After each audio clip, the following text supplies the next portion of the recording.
The armed forces of the Russian Federation continue the special military operation. In the Kupiansk direction, operational tactical and army aviation and artillery fire of the Zapad group of forces inflicted a fire damage on enemy manpower and military equipment in the areas of Sinkovka, Timkovka, Olshana, Kislovka in Kharkov region, as well as Novoselovskoye and Artumovka in Lugansk People's Republic. More than 35 Ukrainian troops, 2 armored fighting vehicles, 2 motor vehicles, and 1 MT-12 anti-tank gun were neutralized.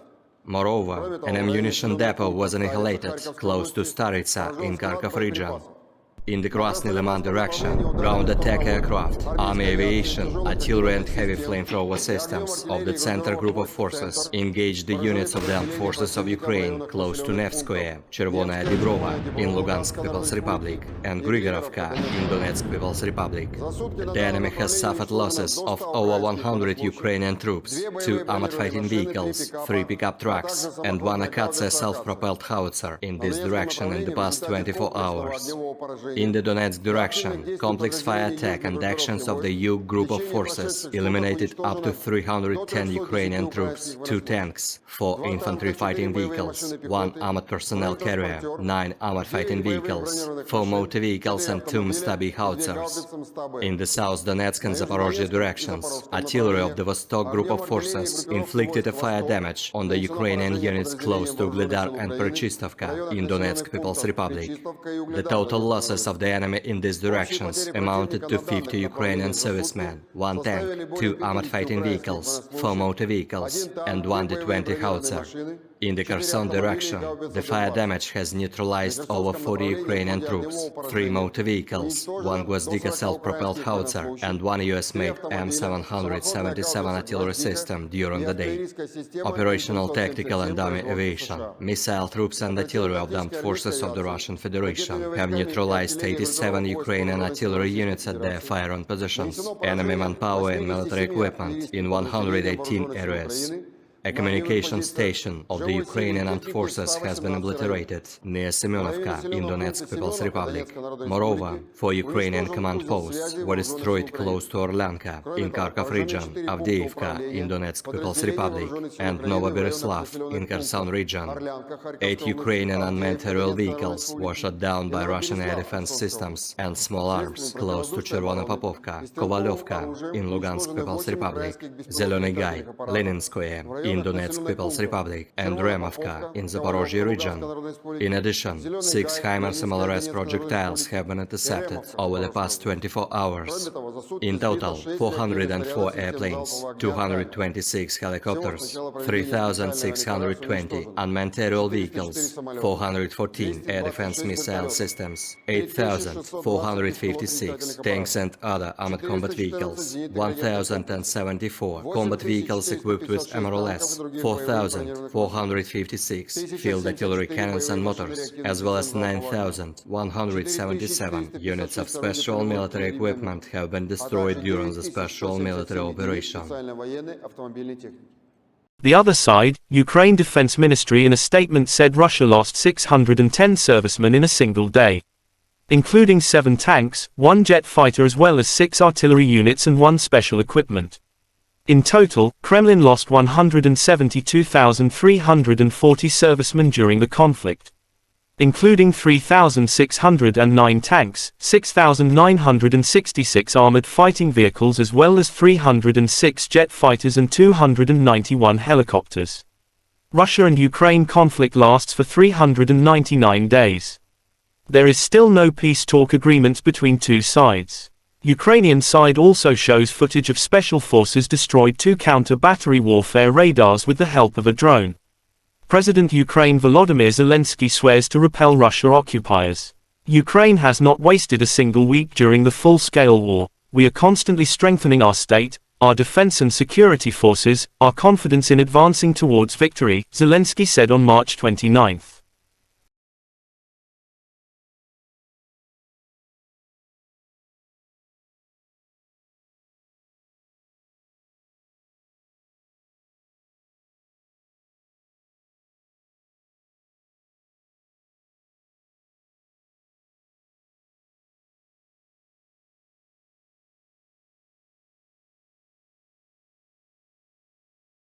Бажаю здоров'я, шановні українці.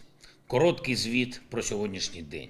Взяв участь у глобальному саміті за демократію по запрошенню президента Байдена. Це один із найбільших представницьких майданчиків захисту нашого устрою вільних народів. Вже другий такий саміт. Загалом у нас не так і багато у світі настільки представницьких можливостей говорити саме про демократію, про захист свободи в усіх її аспектах. І добре, що зараз маємо таку можливість об'єднувати зусилля для того, щоб віднайти більше енергії, більше перспектив для демократії.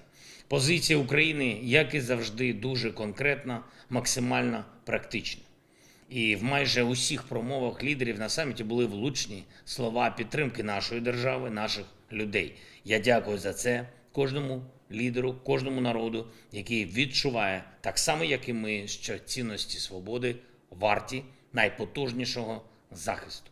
Зараз завдяки українській сміливості, завдяки лідерству Сполучених Штатів, президента Байдена, завдяки Конгресу Сполучених Штатів та кожного і кожної, хто працює для консолідації світу, ми маємо найбільше за довгий час єднання демократичних країн.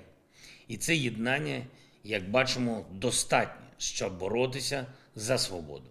Але щоб перемогти у протистоянні із тиранією, потрібне більше єднання. Впевнений, що демократичний світ здатен його досягнути, здатен перемогти. Демократії потрібна перемога і якнайшвидше. І всі ми разом, українці, усі європейці, наші американські союзники, наші друзі на всіх континентах, в Африці, в Азії, в Латинській Америці, в Австралії будемо робити все, щоб перемогу наблизити, перемогу України, перемогу свободи, перемогу міжнародного порядку, заснованого на правилах. Говорив сьогодні з Джорджією Мелоні, главою італійського уряду. Подякував їй за принциповість, за рішучість, за справжню європейську силу, яка відчувається у її словах та діях на захист свободи. Ми обговорили як двосторонні відносини, так і загальну ситуацію в нашому захисті від російської агресії. Я поінформував про ситуацію на полі бою, про наші потреби. Вже найближчими місяцями можемо бути активніше на передовій.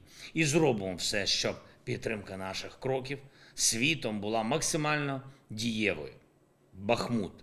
Сьогодні є за що подякувати нашим бійцям, які б'ються на Бахмутському напрямку, б'ються стійко, результативно. Я дякую кожному і кожній, хто робить усе, щоб втрати ворога там зростали. А особлива подяка воїнам нашої 57-ї окремої мотопіхотної бригади імені Костя Гордієнка, 77-ї окремої аеромобільної бригади та славетній 93-й окремої механізованій бригаді Холодний Яр. Молодці хлопці.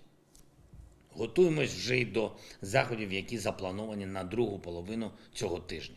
Провів сьогодні відповідні наради. Україна не втратила ще жодного тижня за час повномасштабної війни. Постійно додаємо сили нашій державі, міцності нашим силам оборони та безпеки, впевненості нашому руху до перемоги. Плюс сьогодні ще й зроблений крок на зміцнення духовної незалежності нашої держави, на захист нашого суспільства від старих і цинічних московських маніпуляцій релігією. Україна – це територія найбільшої релігійної свободи у нашій частині Європи. Так, від 91-го року. Так буде завжди. Я дякую всім, хто дбає про Україну і наших громадян. Я дякую всім, хто підтримує українську боротьбу за незалежність. Слава нашим воїнам! Слава Україні! Terima kasih sudah nonton. Jangan lupa like, subscribe, dan share ya.